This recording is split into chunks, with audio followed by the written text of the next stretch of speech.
that now the event form that was submitted for Utah Valley University has now been released. The local news station shared this information, and I just want to walk you through some of these alarming details here, and also what is important about these dates, when this form was submitted and what else was happening at that point in time. So we are continuing to talk about this, guys, because I really do believe, and I've said this before, Kash Patel, the FBI, they're covering up something. As I said before, I do not understand why the FBI is involved in this case to begin with anyway. We went through the list of requirements for the FBI to intervene in said case, and it's not checking off the boxes for me. So let's go ahead and go into this. That form to schedule this rally has now been released, and I do want to show you guys this here. We need to talk about this. Let's go ahead and get into it. Utah Valley University has provided the document that created the rally at which conservative activist Charlie Kirk was shot to death, but it is not providing the security plan for that day. We've been asking UVU for records related to the September 10th Kirk rally.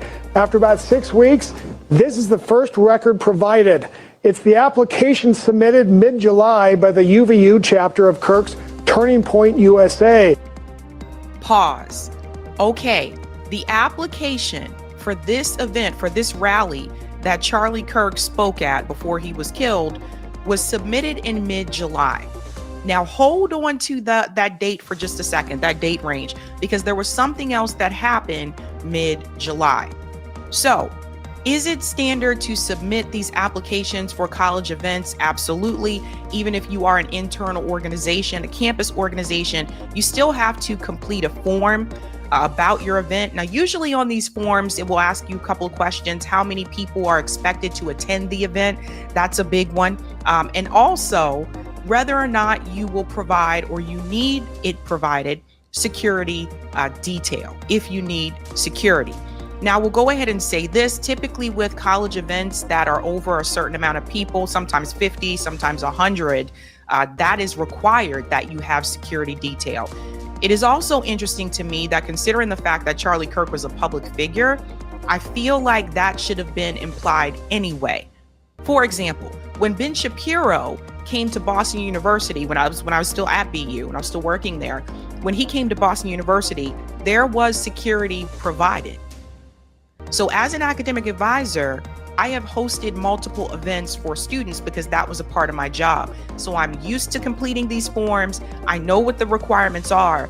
And also, typically, if there are a certain amount of people, 50 to 100, or sometimes over 100 people, you're required to have security detail.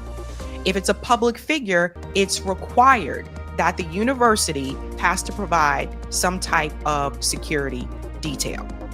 Let's continue on. This is really interesting, folks. The applicants answer standard questions about time, place, and a description of the event.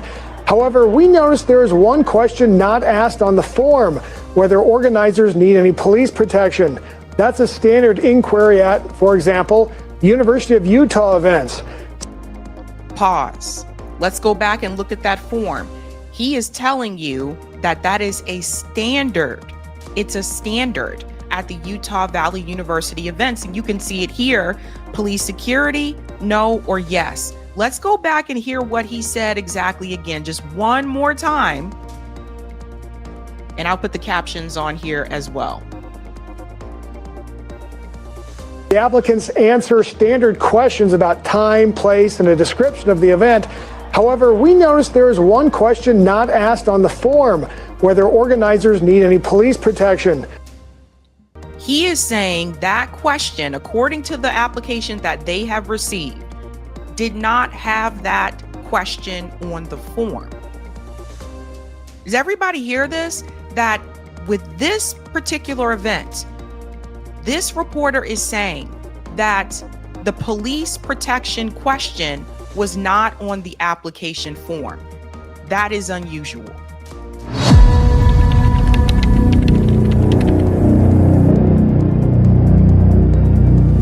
It began like a celebration, A clear Utah sky, flags snapping in the wind, the sound of a crowd that believed it was part of something historic. Cameras caught the sunlight glinting off the stage, a sea of faces pressed shoulder to shoulder, waiting for one man, Charlie Kirk. A familiar voice, a movement's figurehead, and then silence. A single deafening crack split the air. The echo rolled across the quad like thunder. For a moment, no one moved.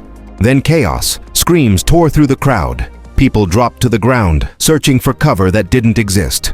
Security stumbled, shouting, lost in the confusion, and on the stage, he collapsed, blood spreading across the floor where just seconds ago there had been applause.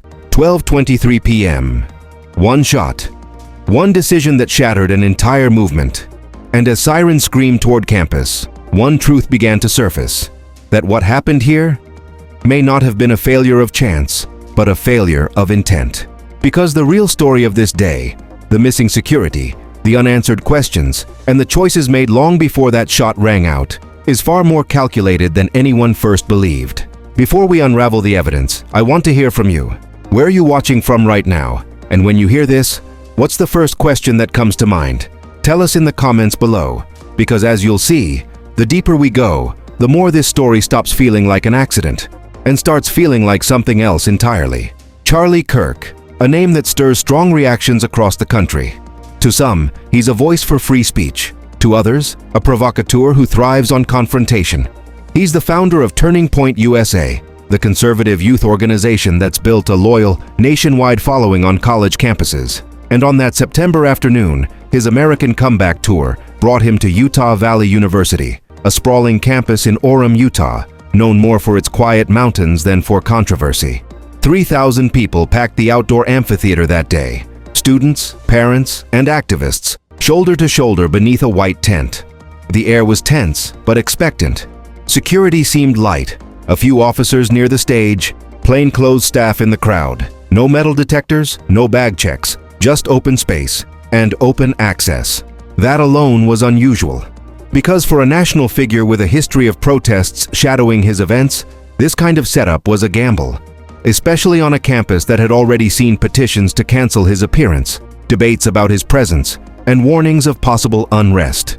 Still, the rally went forward. No major police perimeter, no specialized screening.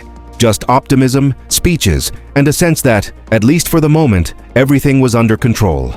But as we now know, it wasn't.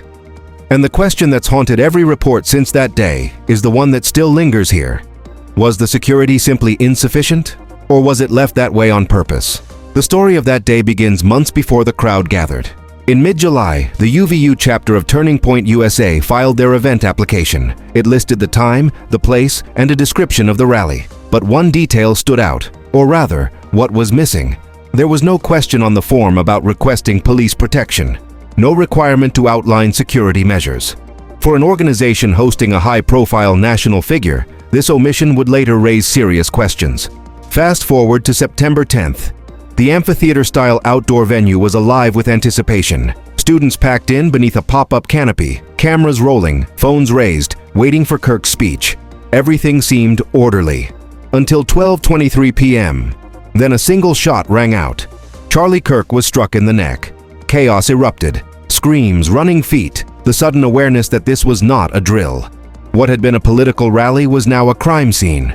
But as investigators dug deeper, they found the official records and the gaps within them, even more revealing than the event itself. UVU disclosed the event application, but refused to release the security plan, citing state law that protects security measures.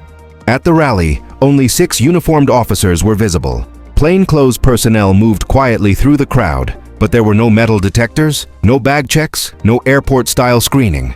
Some witnesses said they had even discarded small items, expecting security measures they had seen at other large events. And then there was the vantage point. Surveillance and eyewitness accounts suggest the shooter fired from the rooftop of the Losay Center building, some 200 to 300 yards away from the stage.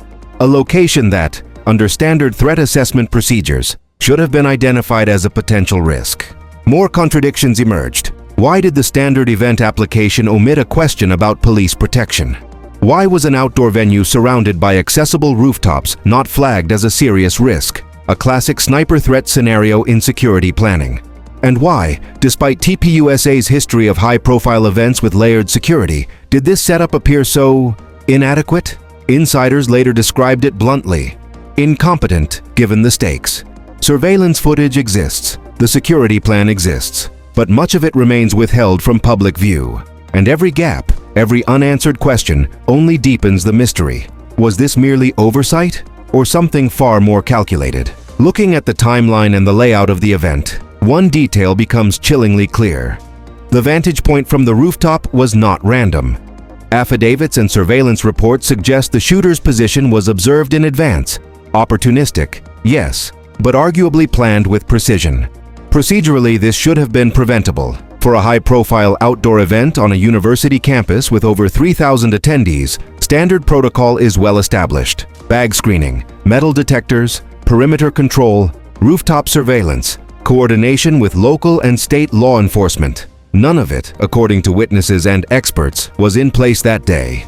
The decision to hold the rally outdoors may have seemed logical. Better optics, more space, a sense of openness consistent with campus culture.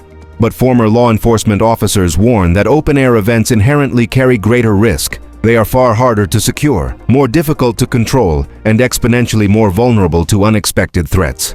And then the motives, or perhaps the failures, start to emerge. Was the risk underassessed because of overconfidence in the speaker's profile? Was the omission of a security question on the event application deliberate, to streamline approval, or perhaps avoid triggering higher security requirements? Or did TPUSA and the university simply rely too heavily on minimal security, assuming logistics and costs justified the risk? When you layer these elements together, the picture becomes stark.